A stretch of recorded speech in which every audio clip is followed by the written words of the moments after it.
ብሶታችሁን አልነገራችሁም ለቅዱስ ሩፋኤል? ታዲያ ቅዱስ ሩፋኤል መጽሐፍ ገልጠን ከምንናገረው በላይ በሕይወታችሁ ተገልጦ አልረዳችሁ? ኑሯችሁን አልባረከም ቅዱስ ሩፋኤል? ስለዚህ ወገኖች እግዚአብሔር በቅዱሳኑ ድንቅ ነው እንደሚል መጽሐፍ እግዚአብሔር አምላካችን ሁል ጊዜ በቅዱሳን መላእክት ይጠብቀናል፣ ይታደገናል፣ ከሞት ጉድጓድ ያወጣናል። ቅዱሳንን በጠራን ጊዜ ሁሉ ለእኛ መንፈሳዊ የሆነ አገልግሎት የሚሰጡን እነዚህ ቅዱሳን መላእክት ያለ እረፍት እግዚአብሔርን የሚያመሰግኑ ከዛም ባሻገር የሰው ልጆችን እንዲያግዙ ጸሎታቸውን፣ ልመናቸውን እንዲሰሙ የታዘዙ ስለሆኑ እየመጡ ይሰሙናል፣ ይረዱናል።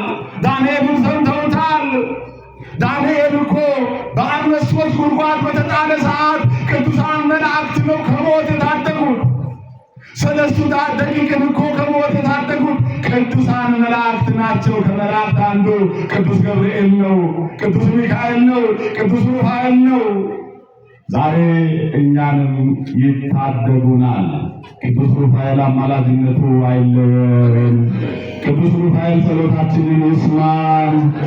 ቅዱስ ሩፋኤል ሁላችንንም ይጠብቀን፣ የተሳለውን ሁሉ ይፈጽምልን።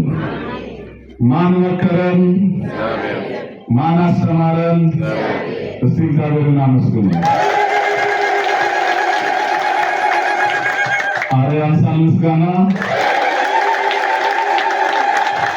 ለቅዱስ ሩፋኤል ደግሞ አሁንም ለቅዱስ ሩፋኤል